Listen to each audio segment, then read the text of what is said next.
The thing that people really care about is, where's my new iPad? It's about time, isn't it? Yeah. You know? So But normally the announcement's in February, right? Well, yeah, we're dealing with sort of the legacy Apple schedule. There was always, prior to these days, there was always a Macworld in January, and well, we're done with that.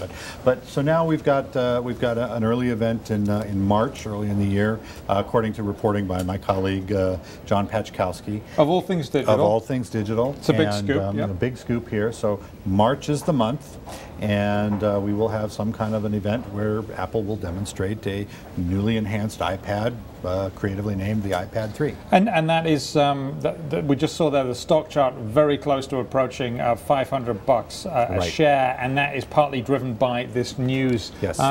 Now, what do we know about this? I mean, clearly there were some good moves from iPad 1 to iPad 2, which included a front and back camera. Yes. And it's faster, slightly thinner, almost as heavy though. One important thing that I think we're going to see is a new chip. Apple has been designing its own chips in partnership with Samsung. And I think this one is going to be called the A6, after Apple, A for Apple. And it's going to be faster, a lot more powerful. I think one thing that I wonder that it will enable, I mean, one of the key features on the iPhone, of which it is related, is this Siri thing. I wonder if perhaps Siri might make an appearance on the So iPad. You could be talking to your iPad. You could be talking to your iPad, and some kind of a unified experience between Siri on the iPhone and the iPad. That's just me speculating. I don't know anything about it. But the other thing we'll definitely see is an improved screen. It's supposedly, that's one thing that Apple has always specialized in, is getting really the great screen technology, the very first, most advanced displays in its devices. Now this is iPad 2. We're looking at pictures of their archive footage. Now, when they announce it in March, when does it get into the shops typically?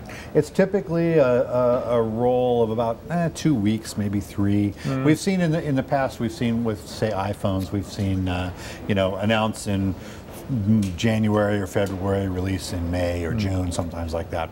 But Apple's not going to want to delay that long. They need something new to kind of get some sales rolling. So now, what do you want? I mean, if you, I mean, I'm looking forward. I have the first iPad, and I'm not getting the second one because I'm waiting for this now. Right.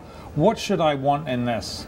I think you're probably going to want an improved camera, a better camera facing you, so that you have a slightly better, more clearer picture when you're doing things like video conferencing, FaceTime, I think is what they call it. You're going to want the new screen. You're going to want some speed. I think you're going to want it to really take advantage of that new iOS software, some of the new enhancements that have come down with that, so that will create more of a unified experience between the iPhone and the iPad.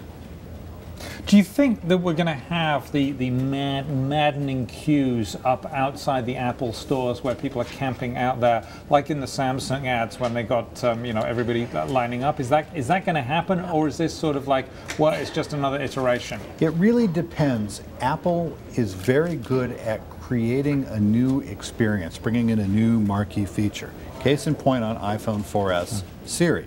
So if Siri comes to the iPad and is somehow only enabled on the iPad 3 and not on the iPad 2, that's enough of a spurring to get people to line up.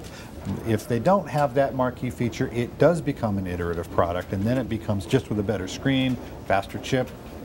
That's nothing to write home about entirely. I would like it to make phone calls, and then I could walk around with it like this. Have to get a big hand. That'd be great. That'd be great. You would look terrific. That would look terrific.